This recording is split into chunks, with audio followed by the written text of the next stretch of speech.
Assalamualaikum warahmatullahi wabarakatuh. Selamat pagi, salam sehat, salam sejahtera untuk kita semua. Bagaimana kabar kalian hari ini? Semoga selalu dalam keadaan sehat ya. Kalaupun sakit, segera disembuhkan dan diangkat penyakitnya dan bisa beraktivitas seperti semula. Oke, hari ini kita akan belajar KDTK. Namun sebelum kita masuk di materi, alangkah baiknya kita berdoa dulu sesuai dengan ajaran agama kita masing-masing. Berdoa dipersilahkan.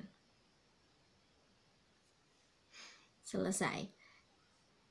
Oke, sekarang kita bahas terkait dressing kateter urin ya, atau perawatan dari kateter. Nah, di sini pengertian dari kateter sendiri adalah suatu tindakan memasukkan selang kateter melalui uretra ke dalam kandung kemih dengan tujuan untuk mengeluarkan urin. Kateter urin dapat dipasang untuk jangka waktu pendek seperti di lingkungan rawat inap atau kronis dan di lingkungan rumah. Jadi kateter ini bisa kita gunakan baik sebentar maupun lama. Di rumah pun juga bisa menggunakan kateter bagi orang yang dirawat di rumah. Jadi tidak diharuskan selalu dirawat di rumah sakit.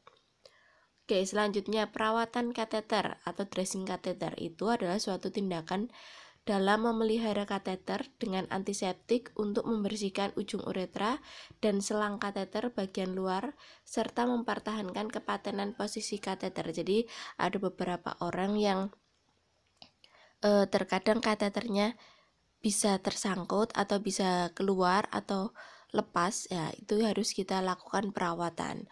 Karena jika tidak kita lakukan perawatan, kateter ini bisa mengakibatkan infeksi pada penderitanya atau pada pasien yang terpasang kateter ini. Nah, apa sih tujuan dari kateter? Nah, tujuan dari kateter yang pertama itu untuk segera mengatasi distensi kandung kemih. Jadi kalau kandung kemihnya penuh, jika terpasang kateter itu langsung ini ya, begitu dipasang urinnya langsung keluar dan tertampung di urin bag. Selanjutnya untuk pengumpulan spesimen urin. Jadi ada beberapa pasien yang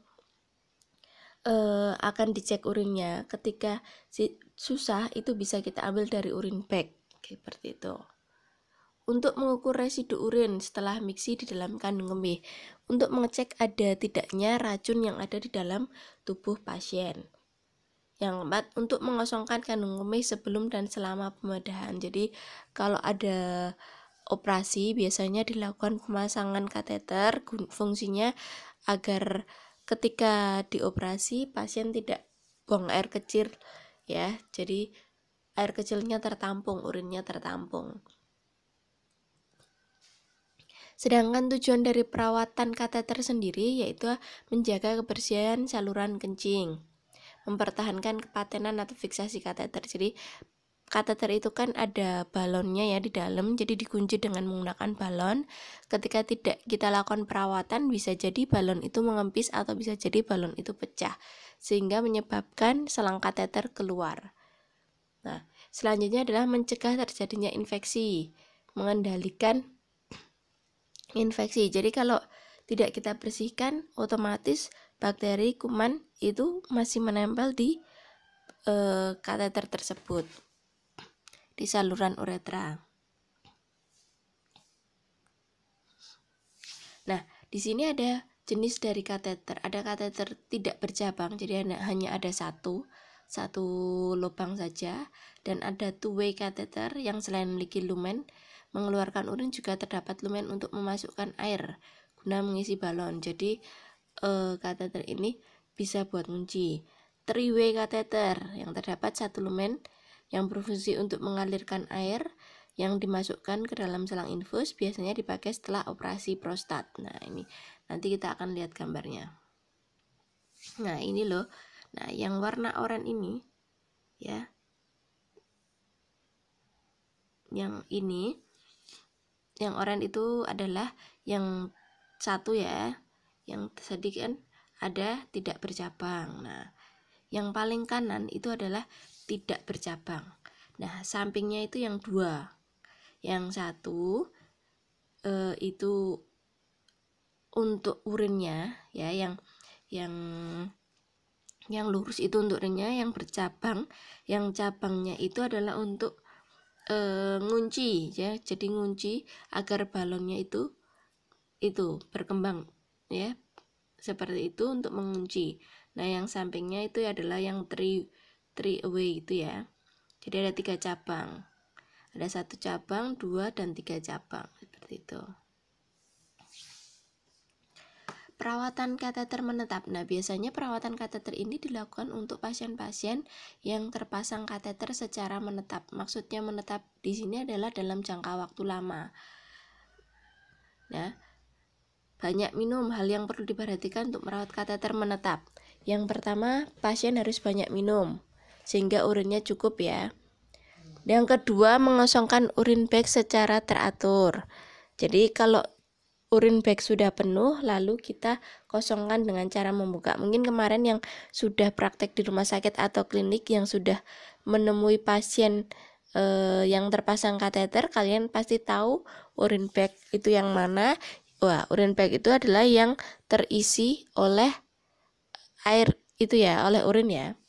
Nah, selanjutnya tidak mengangkat urin bag lebih tinggi dari tubuh penderita. Jadi ketika jalan, posisi urin bag tetap harus berada di bawah.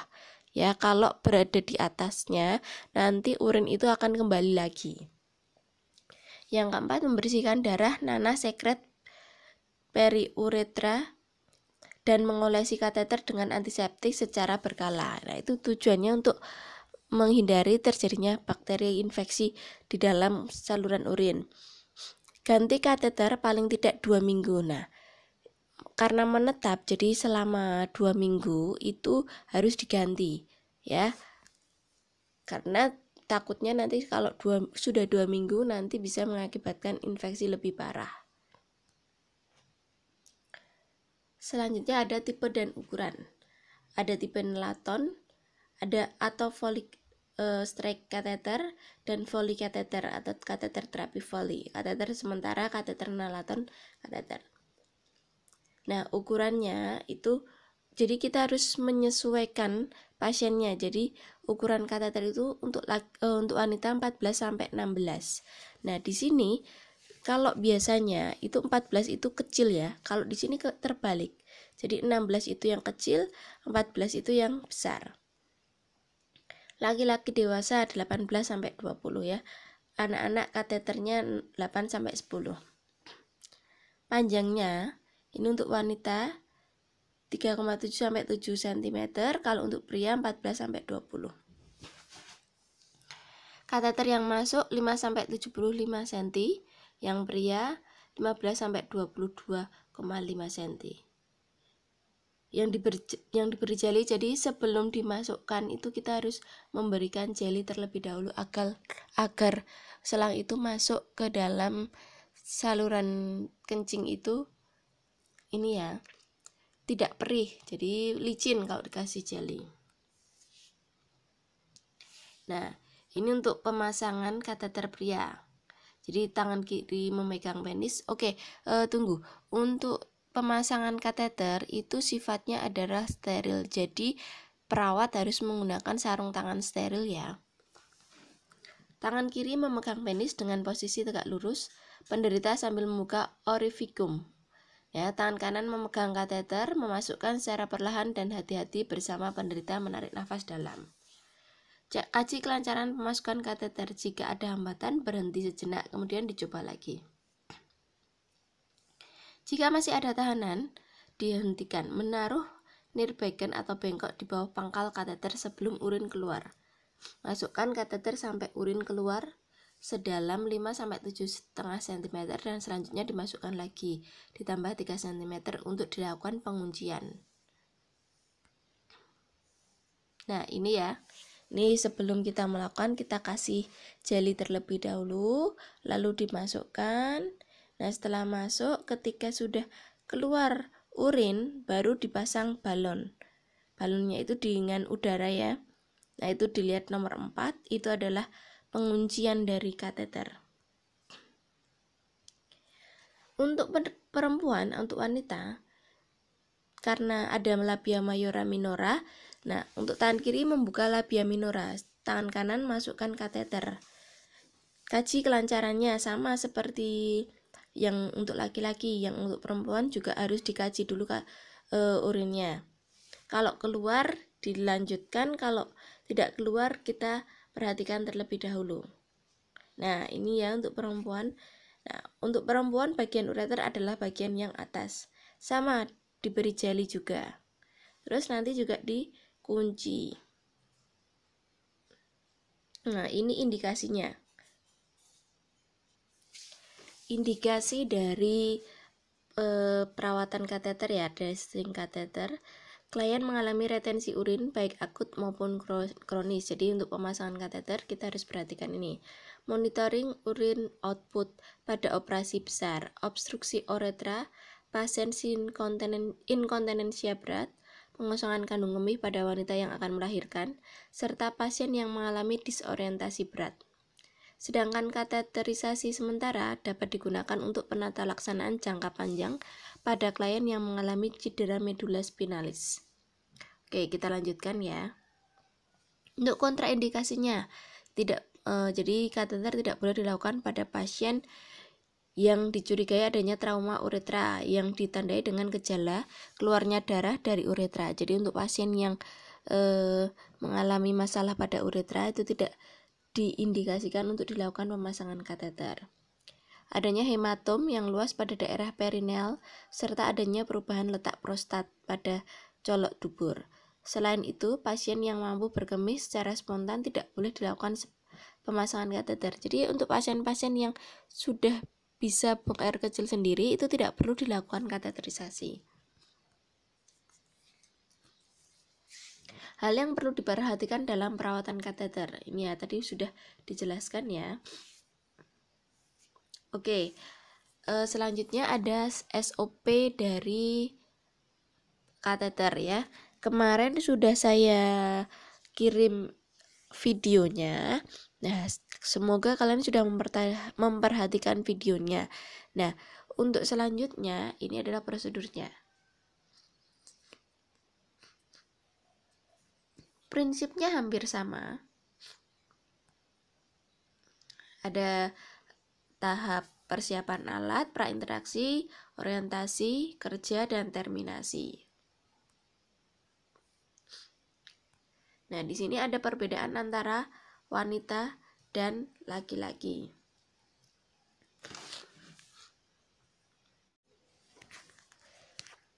Oke, mungkin itu sedikit penjelasan dari saya.